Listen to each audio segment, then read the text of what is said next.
Welcome to the I Plus Training Solutions.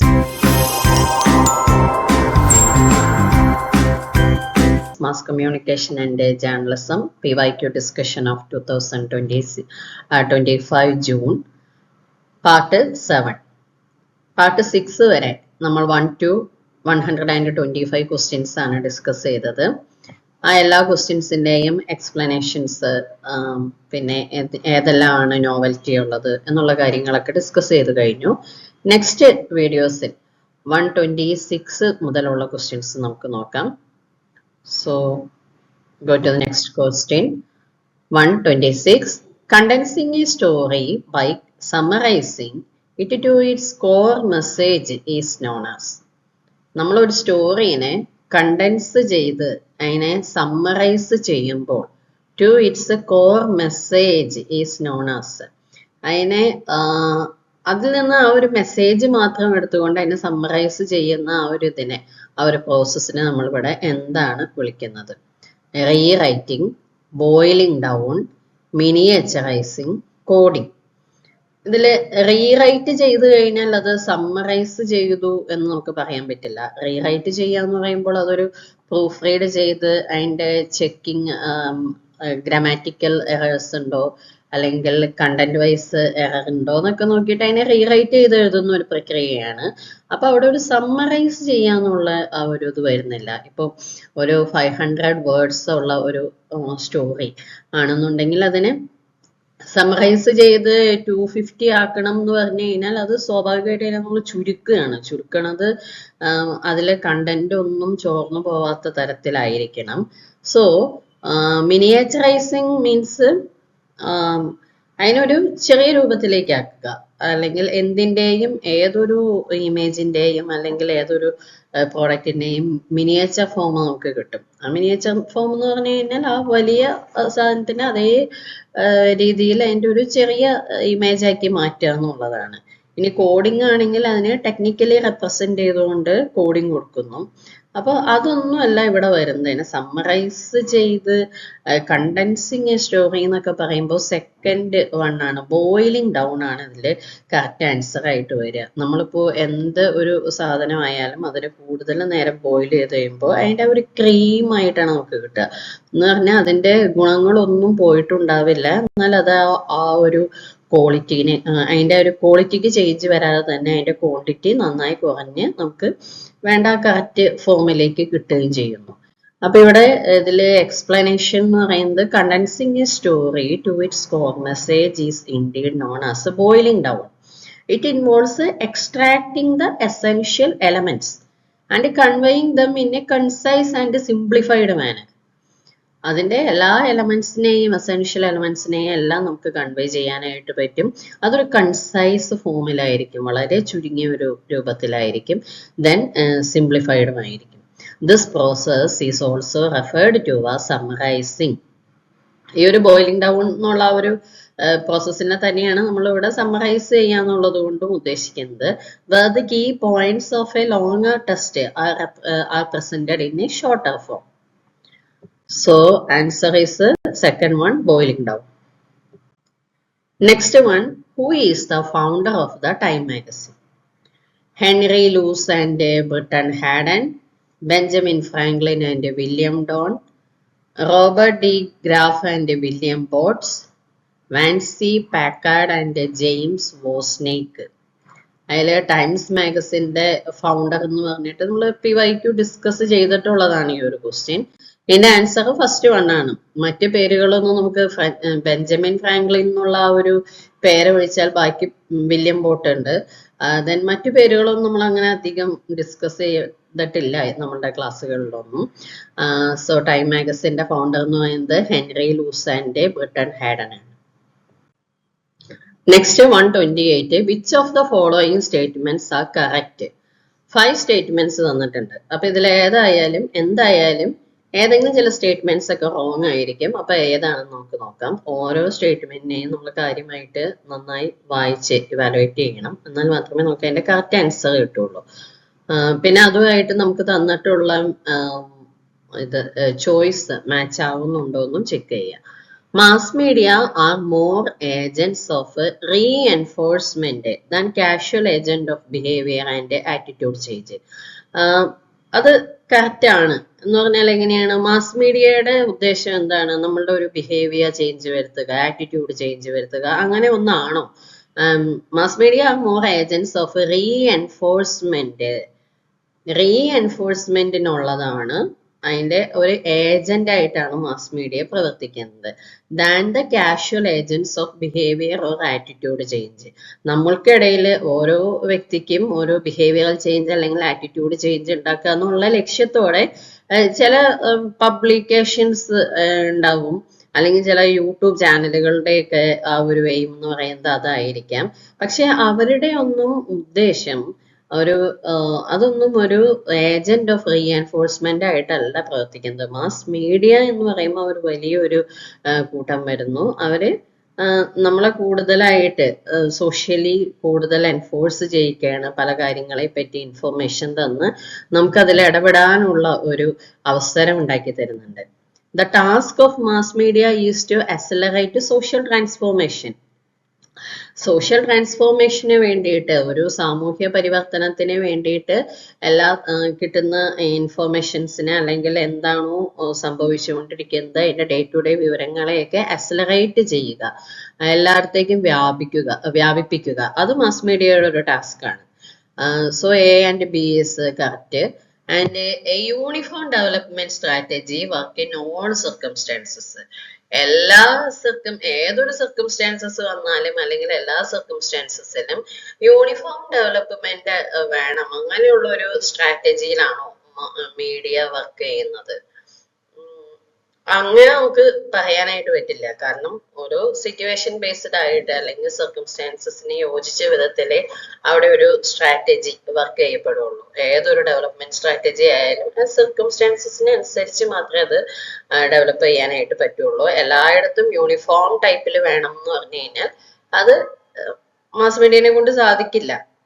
Then so അത് correct statement ആണെന്ന് പറയാനായിട്ട് പറ്റില്ല. Then mass media are both an index and agent of modernization in societies.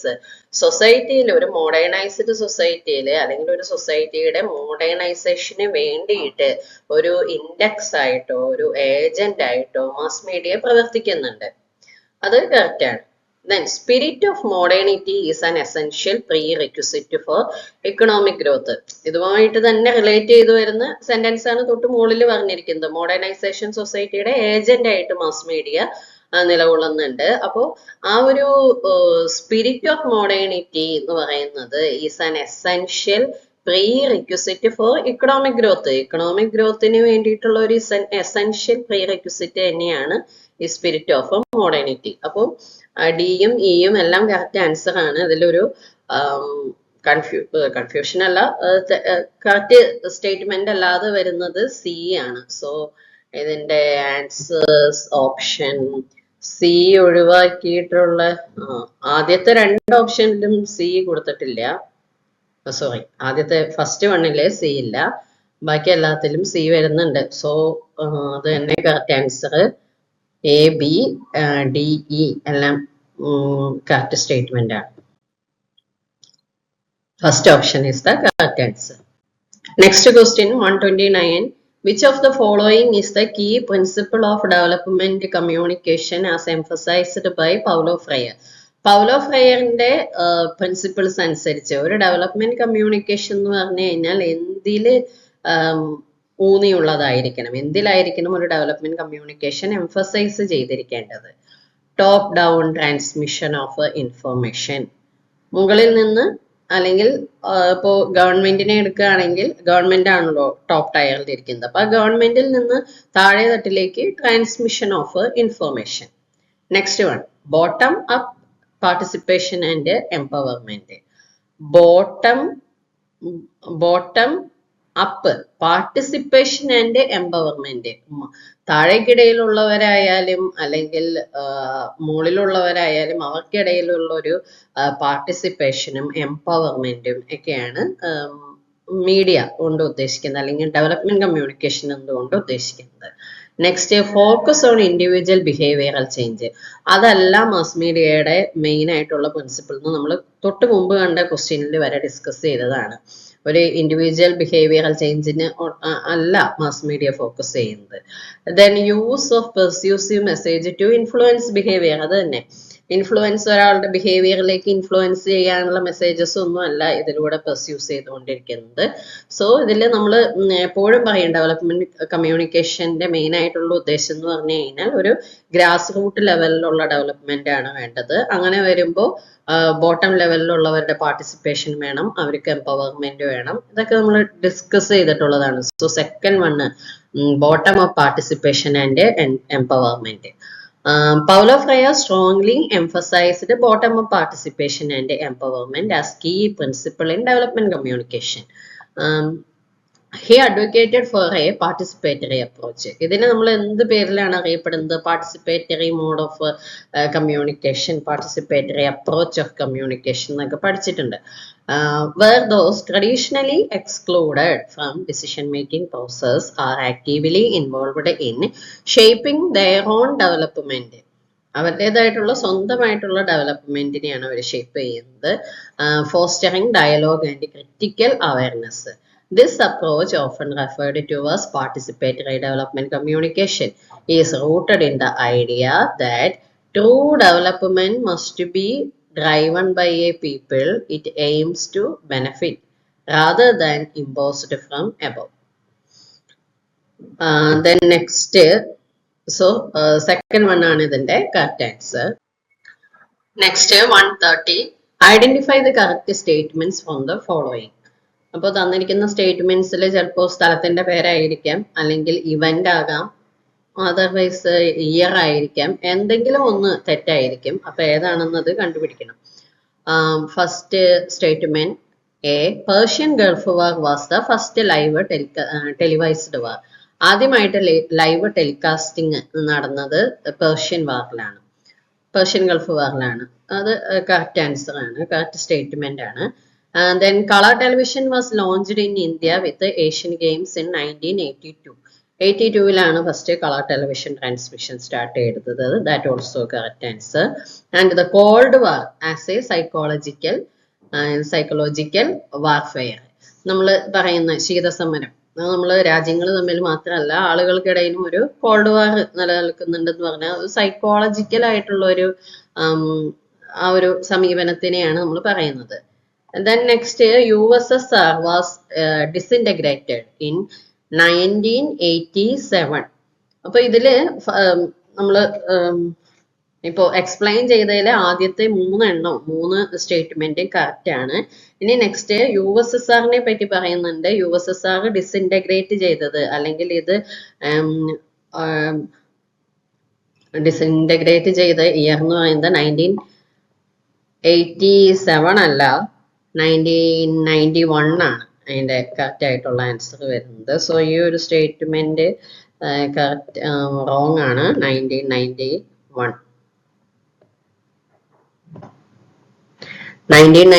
ഡിസംബറിലാണ് ഇതിന്റെ ഒരു disintegration അല്ലെങ്കിൽ ഇത് dissolved ആവുന്നതൊക്കെ. Next, Kargil war took place in Kargil war took place in 1995.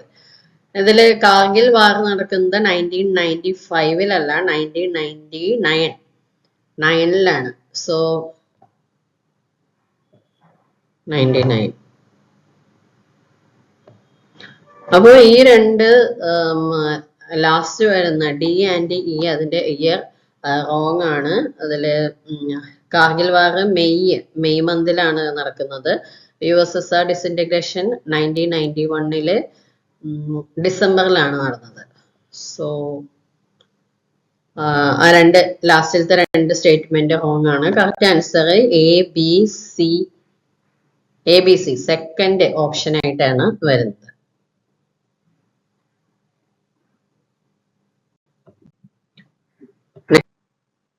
Question number 131, which of the following statements are correct?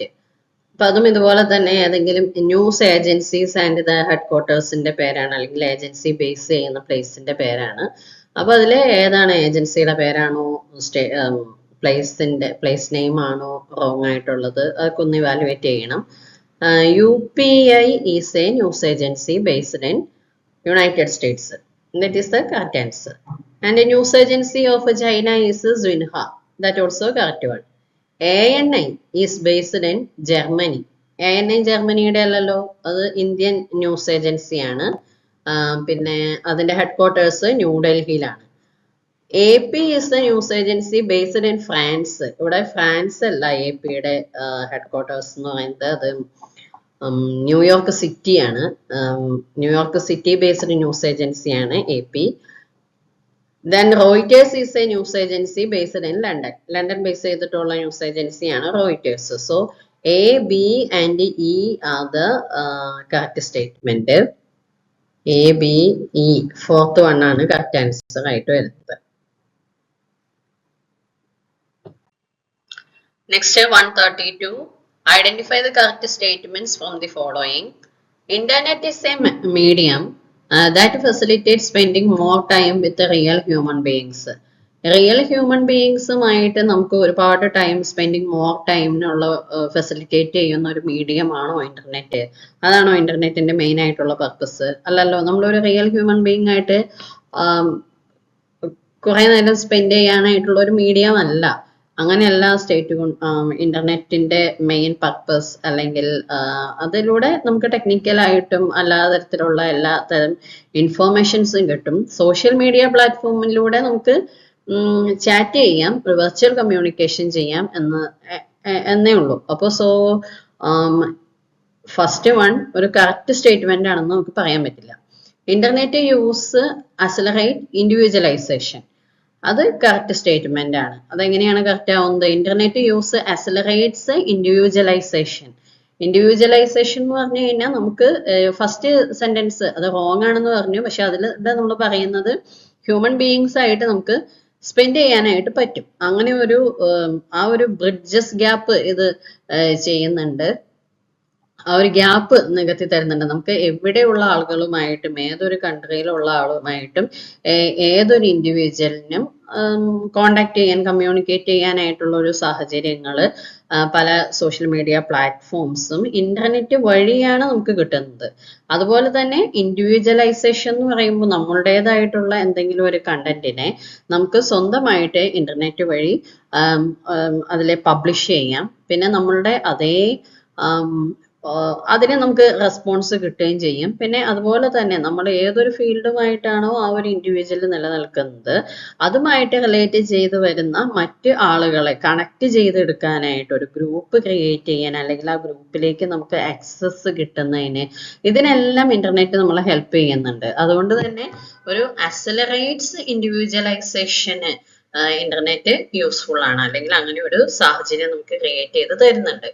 So B, second one is the correct statement. C എടുക്കുകയാണെങ്കിൽ in a communicative field the first stage media is characterised by a form of separation and unity. അപ്പോ ആ ഒരു word വല്ലാതെ confuse ചെയ്യിക്കും ചിലപ്പോ.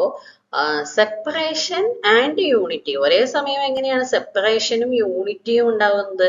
Communicative ഫീൽഡിനെ വെച്ച് നോക്കുമ്പോൾ first media age എന്ന് പറയുന്നത് എന്താണ്? First media, first age media. First age media എന്ന് പറഞ്ഞാൽ ഇലക്ട്രോണിക് മീഡിയയ്ക്കും മാസ് മീഡിയയ്ക്കൊക്കെ മുമ്പുള്ള ആ ഒരു കാലഘട്ടത്തിൽ നമ്മൾ യൂസ് ചെയ്തിരുന്ന മീഡിയാസ്. അത് ഓറൽ കമ്മ്യൂണിക്കേഷൻ ഉണ്ട്, പിന്നെ പ്രിന്റ് മീഡിയാസ് ഉണ്ട്. അതെല്ലാമാണ് ഫസ്റ്റ് ഏജ് മീഡിയ ആയിട്ട് വരുന്നത്. Then radio also. അപ്പോ അത്തരം medias is characterised by a form of separation. ആ സെപ്പറേഷൻ എന്ന് പറഞ്ഞു കഴിഞ്ഞാൽ ഇപ്പോ ഒരു സെലിബ്രിറ്റീനെ എടുക്കുകയാണെങ്കിലും അല്ലെങ്കിൽ ഒരു ഓതർ, ഇതിനെയൊക്കെ എടുത്തു കഴിഞ്ഞാൽ അവരുടെ ഒരു ബുക്ക് പബ്ലിഷ് ചെയ്യപ്പെടുന്നു, അല്ലെങ്കിൽ ആ ബുക്കിനെ പറ്റിയിട്ട് ഈ പറഞ്ഞ പോലെ ന്യൂസ് പേപ്പറുകളിലൂടെയും ഓറൽ കമ്മ്യൂണിക്കേഷനിലൂടെയും ഒക്കെ ആളുകൾ നന്നായിട്ട് അറിയുന്നു. ആ അറിയുന്ന ആളെ പറ്റിയിട്ട് നമുക്ക് ഇങ്ങനെ മീഡിയ തരുന്ന ഒരു ഇൻഫോർമേഷൻ ഉള്ളൂ. നമുക്ക് കൂടുതലായിട്ട് അവരെ നമുക്ക് കണക്ട് ചെയ്യാനായിട്ട് പറ്റുന്നില്ല.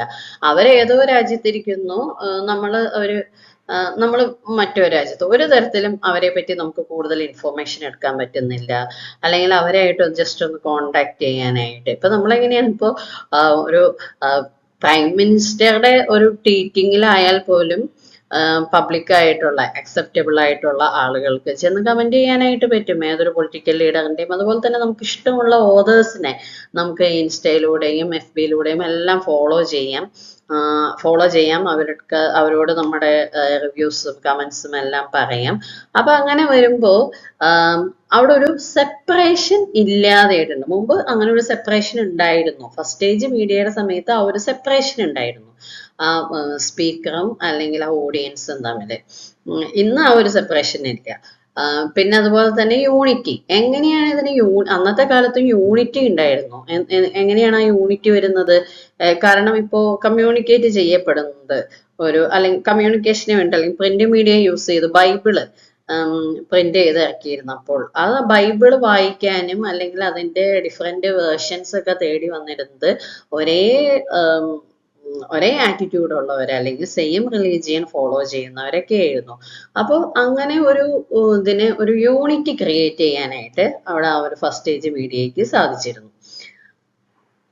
So third one correct statement ആണ്.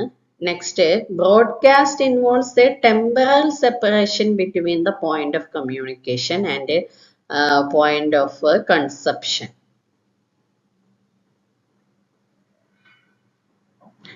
Broadcast involves a temporal separation between the point of communication.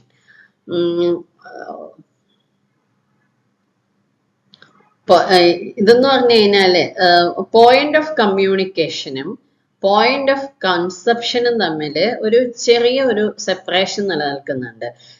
എന്ന് പറഞ്ഞാൽ നമ്മൾ ഒരു പ്രോഗ്രാം നടന്നു, ഇപ്പോഴാണെങ്കിൽ ഒരുപാട് ലൈവ് ടെലികാസ്റ്റിംഗ് ആണ് കൂടുതൽ നടക്കുന്നത് ന്യൂസിന്റെ കാര്യത്തിലൊക്കെ. അപ്പൊ നമുക്ക് ആ ഒരു സെപ്പറേഷൻ വരുന്നില്ല, ഒരു ടെമ്പറൽ സെപ്പറേഷൻ എന്ന് പറഞ്ഞാൽ വരുന്നില്ല. അതേസമയം ബ്രോഡ്കാസ്റ്റിൽ ഇങ്ങനെ ഒരു സെപ്പറേഷൻ ഉണ്ട്. ഒരു പ്രോഗ്രാം നമ്മൾ ഒരു സമയത്ത് റെക്കോർഡ് ചെയ്യുന്നു. റെക്കോർഡഡ് പ്രോഗ്രാംസ് ഒക്കെ എങ്ങനെയാണ്? നമ്മളിപ്പോ മിക്കവാറും പ്രൈം മിനിസ്റ്ററിന്റെ ഒക്കെ ആണെങ്കിൽ തന്നെ ലൈവായിട്ടാണ് മിക്കവാറും കാണിക്കാറുള്ളത് എന്തെങ്കിലും ഒരു സ്പീച്ചൊക്കെ. ഇനി അതേസമയം ചിലത് റെക്കോർഡഡ് ആയി, ഒരു ഇന്റർവ്യൂ ഒക്കെ ആണെങ്കിൽ അതിൽ റെക്കോർഡ് ചെയ്ത്, അതാണ് point of communication time. And point of conception എന്ന് പറഞ്ഞു കഴിഞ്ഞാൽ ആ റെക്കോർഡ് ചെയ്ത ആ ഒരു ഇന്റർവ്യൂ നമുക്ക് എപ്പോഴാണോ ലഭിക്കുന്നത് അതിനെയാണ് നമ്മൾ കൺസെപ്ഷൻ എന്ന് പറയുന്നത്. അപ്പൊ പോയിന്റ് ഓഫ് കൺസെപ്ഷൻ. അപ്പൊ ഇത് രണ്ടും ഡിഫറെന്റ് ടൈം ആയിരിക്കും. ചിലപ്പോ ഇന്റർവ്യൂ റെക്കോർഡ് ചെയ്തത് ഒരു 10 o'clock ആണെങ്കിൽ അതിനെ കൺസംഷൻ ചെയ്യാനായിട്ട് ഓഡിയൻസിന് സാധിച്ചത് ചിലപ്പോൾ അന്നത്തെ ദിവസം ഈവനിങ് ആയിരിക്കാം, അല്ലെങ്കിൽ നെക്സ്റ്റ് ഡേ ആയിരിക്കാം. അപ്പൊ അങ്ങനെ ഒരു ടെമ്പറൽ സെപ്പറേഷൻ ബ്രോഡ്കാസ്റ്റിങ്ങിൽ നിലനിൽക്കുന്നുണ്ട്. അപ്പൊ ആ ഒരു സെന്റൻസും കറക്റ്റ് ആണ്. BCD സ്റ്റേറ്റ്മെന്റ്സ് എല്ലാം കറക്റ്റ് ആണ്. Next, the world wide web can deliver readymade mass to advertisers. നമുക്ക് ഇന്റർനെറ്റ് ഉണ്ട് എന്ന് പറഞ്ഞുകൊണ്ട് ഒരു അഡ്വർടൈസ്മെന്റിനെ റെഡിമെയ്ഡ് ആയിട്ട് ആളുകളിലേക്ക് ഡെലിവർ ചെയ്യാനായിട്ട് പറ്റും. ഒരു മാസ് ടു അഡ്വർടൈസേഴ്സിലേക്ക് ഒരു റെഡിമെയ്ഡ് ആയിട്ട് അതിനെ ഡെലിവർ ചെയ്യാനായിട്ട് ഒരു ഇന്റർനെറ്റ് കൊണ്ട് സാധിക്കില്ല. അതേസമയം അഡ്വർടൈസേഴ്സ് ഉണ്ടാക്കുന്ന ആ ഒരു അഡ്വർടൈസ്മെന്റിനെ മാസ് ഓഡിയൻസിലേക്ക് എത്തിക്കാനായിട്ട് ഇന്റർനെറ്റ് ഉപയോഗിച്ച് നമുക്ക് സാധിക്കും. അപ്പോൾ അതിന്റെ ആ ഒരു സെന്റൻസ് നമ്മൾ കുറച്ചൊന്ന് കൺഫ്യൂസ് ചെയ്യിക്കുന്നതാണ്. അതുകൊണ്ട് തന്നെ ഒരു ലാസ്റ്റ് സെന്റൻസ് റോങ് ആണ്. കറക്റ്റ് സെന്റൻസസ് എന്ന് പറയുന്നത് B, C ആൻഡ് D ആണ്. Last option, fourth one is the correct answer. B, C, D are the correct answer. Next question, which is television program scheduling strategies? 5 different strategies ഇതിൽ തന്നിട്ടുണ്ട്. അപ്പൊ അതിൽ ഏതെല്ലാം strategies ആണ് ഒരു പ്രോഗ്രാം ഷെഡ്യൂൾ ചെയ്യുന്നതിന് വേണ്ടിയിട്ട് ടെലിവിഷൻ യൂസ് ചെയ്യുന്നത്? Stripping, hammocking, bridging, theming, audience flow. അപ്പൊ ഇതെല്ലാം ഓരോ സ്ട്രാറ്റജീസിന്റെ പേരാണ്. ഇതില് ഈ ലാസ്റ്റ് വരുന്ന ഓഡിയൻസ് ഫ്ലോ എന്ന് പറയുന്ന ഒരു സ്ട്രാറ്റജി അല്ല, ബാക്കിയെല്ലാം സ്ട്രാറ്റജീസ് ആണ്. അപ്പൊ ഇതിൽ ഓരോ സ്ട്രാറ്റജിയും എന്താണെന്ന് നമുക്ക് നോക്കാം. ഇതിന്റെ കറക്റ്റ് ആൻസർ ഓപ്ഷൻസ് തന്നിട്ടുണ്ട്. ആ ഓപ്ഷൻസില്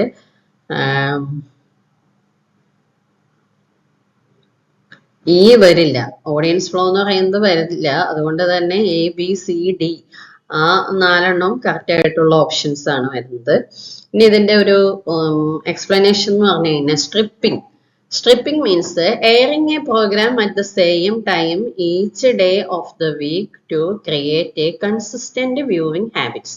സ്ട്രിപ്പിംഗ് എന്ന് പറഞ്ഞു കഴിഞ്ഞാൽ ഒരു പ്രോഗ്രാമിനെ നമ്മൾ എയർ ചെയ്യുന്നത് ഒരു വീക്കില് ഡെയിലി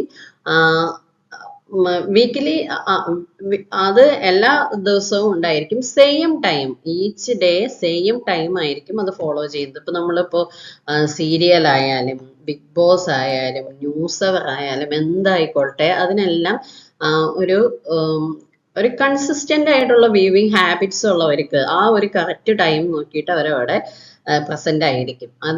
അതിനു വേണ്ടിയിട്ടാണ് ആ പ്രോഗ്രാമുകൾ അങ്ങനെ കറക്റ്റ് ടൈം അനുസരിച്ച് ഫിക്സ് ചെയ്യുന്നതിനെയാണ് സ്ട്രിപ്പിംഗ് എന്ന് വിളിക്കുന്നത്. Then next hammocking. Hammocking means placing a less popular program between two popular ones to benefit from their audiences. നമുക്ക് ഇപ്പോൾ സീരിയലിന്റെ കാര്യം തന്നെ എടുക്കാം. ഇപ്പൊ സീരിയൽ തന്നെയാണെങ്കിൽ സീരിയലിനെ മാത്രം എടുക്കുകയാണെങ്കിൽ വളരെ പോപ്പുലർ ആയിട്ടുള്ള 2 പ്രോഗ്രാമുകളുടെ ഇടയിലെ സമയത്തായിരിക്കും മിക്കവാറും ഒരു പുതിയ പ്രോഗ്രാം കയറി വരുന്നത്, അല്ലെങ്കിൽ ഒരു പുതിയ സീരിയൽ കയറി വരുന്നത്. അപ്പൊ അതിനെ അവിടെ ഒരു പ്ലേസ് ചെയ്യുമ്പോൾ അവരുടെ ഉദ്ദേശം ഇപ്പോൾ 8 to 8:30 വരെയുള്ള ഒരു സീരിയലും 9 to 9:30 വരെയുള്ള ഒരു സീരിയലും കാണാനായിട്ട് കുറച്ച് ഓഡിയൻസ് സ്ഥിരമായിട്ടുണ്ട്. അവരുടെ ആ സമയം, ആ ഡെയിലി ആ ഒരു സമയം അവർ അതിനു വേണ്ടിയിട്ട് സബ്മിറ്റ് അല്ലെങ്കിൽ ഡെഡിക്കേറ്റ് ചെയ്തിരിക്കുന്നതാണ്. അപ്പൊ ആ ഒരു സമയത്തിന്റെ ഇടയിൽ എന്തൊരു പ്രോഗ്രാം കൊണ്ട് വെച്ചാലും മിക്കവാറും ആളുകളൊക്കെ അതിനെ ഫോളോ ചെയ്യാനായിട്ട് തുടങ്ങും. പിന്നെ അങ്ങനെ പതുക്കെ പതുക്കെ കണ്ട് അവരതിന് ഇൻഫ്ലുവൻസ് ആയി, പിന്നെ അതിന് അഡിക്റ്റ് ആയി. അപ്പൊ അതും അവരുടെ ഒരു ഫേവറേറ്റ് പ്രോഗ്രാം ആയിട്ട് മാറും. അപ്പൊ അതിന് വേണ്ടിയിട്ടാണ് ലെസ് പോപ്പുലർ ആയിട്ടുള്ള പ്രോഗ്രാമുകളെയൊക്കെ 2 പോപ്പുലർ വൺസിന്റെ മിഡിലേക്ക് അവര് ബിറ്റ്വീൻ ദ പ്രോഗ്രാം ആയിട്ട് കയറ്റിവിടുന്നത്. Next bridging. അത് ലെസ് പോപ്പുലർ പ്രോഗ്രാമിന് വേണ്ടിയിട്ടുള്ളതാണ് ഹാമോക്കിംഗ്. Then bridging. Bridging means scheduling a program to overlap slightly with the previous one to prevent viewers from changing channels. അപ്പോ എന്ന് പറഞ്ഞു കഴിഞ്ഞാൽ ഒരു പ്രോഗ്രാം നമ്മൾ ഷെഡ്യൂൾ ചെയ്തു. ആ ഷെഡ്യൂൾ ചെയ്ത സമയത്തിനേക്കാളും അത് കുറച്ച് ഓവർലാപ്പ് ആയി slightly with the previous one two prevent viewers from changing channels. അപ്പോൾ നമ്മൾ ആളുകള് ആ ഒരു ചാനലിനെ മാറ്റി അടുത്തേക്ക് പോവാതെ നോക്കാനായിട്ട് അതിന്റെ ഇടയിൽ കൊണ്ട് വേറെ എന്തെങ്കിലും ഒരു പ്രോഗ്രാം കയറ്റുക എന്ന് പറഞ്ഞാല് ഇപ്പോ എന്താ പറയാ, ഒരു ഗ്യാപ്പ് ഫില്ല് ചെയ്യുന്നതിന് വേണ്ടിയിട്ടാണ് അങ്ങനെ ചെയ്യുന്നത്. ചിലപ്പോഴൊക്കെ എന്തെങ്കിലും ഒരു ഇന്റർവ്യൂ ലൈവായിട്ടൊക്കെ കാണിക്കുകയാണെങ്കിലോ അല്ലെങ്കിൽ ഇപ്പൊ ഈ ഭയങ്കര നമ്മുടെ സ്പെഷ്യൽ ഫങ്ഷൻ ഇതൊക്കെ വരുമ്പോൾ, ഫെസ്റ്റിവൽസ് ഒക്കെ വരുമ്പോൾ ഒരുപാട് പരസ്യങ്ങൾ കയറി വരും. അപ്പൊ ചിലപ്പോൾ ഒരു സിനിമയൊക്കെ തീർന്നെങ്കിൽ ഒരു 3 to 4 hours ഒക്കെ ചിലപ്പോൾ എടുക്കും ഈ ആഡിന്റെ ആ ഒരു എക്സ്പോസിങ് കാരണം. പിന്നെ അപ്പൊ അങ്ങനെ വരുമ്പോ നമ്മൾ അവിടെ പിടിച്ചിരുത്താൻ പറ്റുന്ന എന്തെങ്കിലുമൊക്കെ ഇതിന്റെ ഇടയിൽ ഇങ്ങനെ കാണിച്ചുകൊണ്ടേ ഇരിക്കുക. അല്ലെങ്കിൽ ആ ഒരു ഗ്യാപ്പ് ഫില്ല് ചെയ്യുന്നതിന് വേണ്ടിയിട്ട് ഇപ്പൊ ഒരു 5:05 തീരേണ്ട പ്രോഗ്രാം 5:15 ആയപ്പോഴാണ് കഴിഞ്ഞിട്ടുള്ളൂ എന്നുണ്ടെങ്കിൽ ദെൻ നെക്സ്റ്റ് പ്രോഗ്രാം 5:30ക്കും ടെലികാസ്റ്റ് ചെയ്യാനുള്ളതാണ്. അപ്പൊ ഒരു 15 മിനിറ്റ് ആളുകളെ അവിടെ പിടിച്ചിരുത്താനായിട്ട്, അല്ലെങ്കിൽ അവര് ചാനൽ മാറ്റാതെ അവരെ അവിടെ ഇരുത്താൻ പറ്റുന്ന എന്തെങ്കിലും ഒന്ന് അതിൽ കാണിച്ചിരിക്കും. ദെൻ അതിന്റെ മെയിൻ ആയിട്ടുള്ള ഉദ്ദേശമാണ് prevent viewers from changing channels. Then theming. Grouping together programs with a similar theme or genre to create a cohesive viewing experience. അതുപോലെ തന്നെ ഒരേ തീമിൽ വരുന്ന പ്രോഗ്രാംസിനെ ഗ്രൂപ്പ് ചെയ്തിട്ട് അതിനെ പറ്റിയ ഓഡിയൻസിന്റെ ഒരു ടൈമിലേക്ക് അതിനെ ഫിക്സ് ചെയ്യുക. അപ്പോൾ ഇതെല്ലാം ഡിഫറെന്റ് ആയിട്ടുള്ള ഷെഡ്യൂളിംഗ് സ്ട്രാറ്റജീസ് ആണ്. അതിൽ ആ ഓഡിയൻസ് ഫ്ലോ എന്ന് പറഞ്ഞു വരുന്ന ലാസ്റ്റ് ഓപ്ഷൻ അതൊരു ഷെഡ്യൂളിംഗ് സ്ട്രാറ്റജി അല്ല. സോ ഈ 4 correct answer. Next one. Which option from the following is used to adjust a camera's black level, white level and gamma ഇതിൽ ഏത് ഉപയോഗിച്ചിട്ടാണ് നമ്മൾ ഒരു ക്യാമറയിൽ വീഡിയോ എടുക്കുമ്പോൾ അല്ലെങ്കിൽ ഫോട്ടോ എടുക്കുമ്പോൾ black level, white level and ഗാമയെ ഒക്കെ അഡ്ജസ്റ്റ് ചെയ്യാനായിട്ട് യൂസ് ചെയ്യുന്നത്? Colour grading, colour correction, exposure compensation, camera calibration. അപ്പൊ ഈ മൂന്നിലേതാണ്, ഈ നാലെണ്ണത്തിൽ ഏതാണ് കറക്റ്റ് ആൻസർ എന്ന് പറഞ്ഞാല് ക്യാമറ കാലിബ്രേഷൻ ആണ് കറക്റ്റ് ആൻസർ. എന്ന് പറഞ്ഞു കഴിഞ്ഞാൽ is A process of determining the geometric parameters of A camera, enabling it to accurately capture and interpret 3D scenes. ഇതില് ആക്യുറേറ്റ് ആയിട്ട് ഇതിനെ നമ്മൾ ഉദ്ദേശിക്കുന്ന ആ ഒരു ഇമേജിനെ ക്യാപ്ചർ ചെയ്യുകയും അതോടൊപ്പം അതിനൊരു 3D സീനായിട്ട് ഇന്റർപ്രറ്റ് ചെയ്യുകയും ചെയ്യുന്നു. This involves identifying internal characteristics. അപ്പോൾ ഇതിനെ എങ്ങനെയാണ് നമ്മൾ ഒരു ഇമേജിനെ ഫോട്ടോ എടുക്കാൻ നോക്കുമ്പോൾ ക്യാമറ അതിന്റെ ഇന്റേണൽ ക്യാരക്ടറിസ്റ്റിക്സ് ഉപയോഗിച്ചിട്ടാണ് ആ ഇമേജിനെ ഐഡന്റിഫൈ ചെയ്യുന്നത്. Like focal length and distortion, അതെല്ലാം അതിന്റെ ഇന്റേണൽ ക്യാരക്ടറിസ്റ്റിക്സ് അനുസരിച്ചിട്ടാണ് ഇതിനെല്ലാം ക്യാമറ ഐഡന്റിഫൈ ചെയ്യുന്നത്. And external characteristics like position and orientation, ആ ഇമേജ് എവിടെ നിൽക്കുന്നു, അല്ലെങ്കിൽ ആ ഭാഗത്ത് ലൈറ്റ് ഉണ്ടോ കാര്യങ്ങളുണ്ടോ, ഇതെല്ലാം എക്സ്റ്റേണൽ ക്യാരക്ടറിസ്റ്റിക്സ് ആണ്. By calibrating a camera it becomes possible to correct lens distortions. അങ്ങനെ ഈ ക്യാമറ കാലിബ്രേഷനിലൂടെ നമുക്ക് ലെൻസിന്റെ ഡിസ്റ്റോർഷൻ കറക്റ്റ് ചെയ്യാനായിട്ട് പറ്റും. Measure object sizes and distances. ക്യാമറയ്ക്ക് ആ ഒരു ഒബ്ജക്റ്റ് നിൽക്കുന്ന ആ ഒബ്ജക്റ്റിന്റെ സൈസ് എന്താണ്, അതിന് ക്യാമറയുടെ ഫോക്കൽ ലെങ്ത്തിൽ നിന്ന് എത്രമാത്രം ഡിസ്റ്റൻസ് ഉണ്ട്, അങ്ങനെ ഐഡന്റിഫൈ ചെയ്യാനായിട്ട് പറ്റും. And reconstruct 3D models from 2D image. 2D ഇമേജിൽ നിന്ന് അതിനെ 3D മോഡലാക്കി മാറ്റാനും സാധിക്കും. So camera calibration is the correct answer, is used to adjust a camera's black level, white level and gamma. Next, ഈ ഒരു പാർട്ടിൽ വരുന്ന ലാസ്റ്റ് ക്വസ്റ്റ്യൻ ആണ്. ഈ ഒരു വീഡിയോയിൽ നമുക്ക് ഈ ഒരു ക്വസ്റ്റ്യൻ കൂടിയാണ് ഡിസ്കസ് ചെയ്യുന്നത്. Which of the following is a recommendation of the Joshi working group for software for Doordarshan? ദൂരദർശന് വേണ്ടിയിട്ട് ഒരു സോഫ്റ്റ്വെയർ ഡെവലപ്പ് ചെയ്തപ്പോൾ അതിന് ജോഷി വർക്കിംഗ് കമ്മിറ്റിയുടെ അല്ലെങ്കിൽ വർക്കിംഗ് ഗ്രൂപ്പിന്റെ റെക്കമെൻഡേഷൻ എന്തായിരുന്നു? Commercialisation of Vividh Bharati, formation of Akash Bharati, creation of national Doordarshan council, creation of licensing board for franchise stations. ഇതിന്റെ correct answer വരുന്നത് creation of national Doordarshan council. Next ഇനിയും നമുക്കൊരു 15 ക്വസ്റ്റ്യൻസ് കൂടി ഡിസ്കസ് ചെയ്യാനുണ്ട്. നെക്സ്റ്റ് പാർട്ടിൽ ആ ക്വസ്റ്റ്യൻസുമായിട്ട് കാണാം.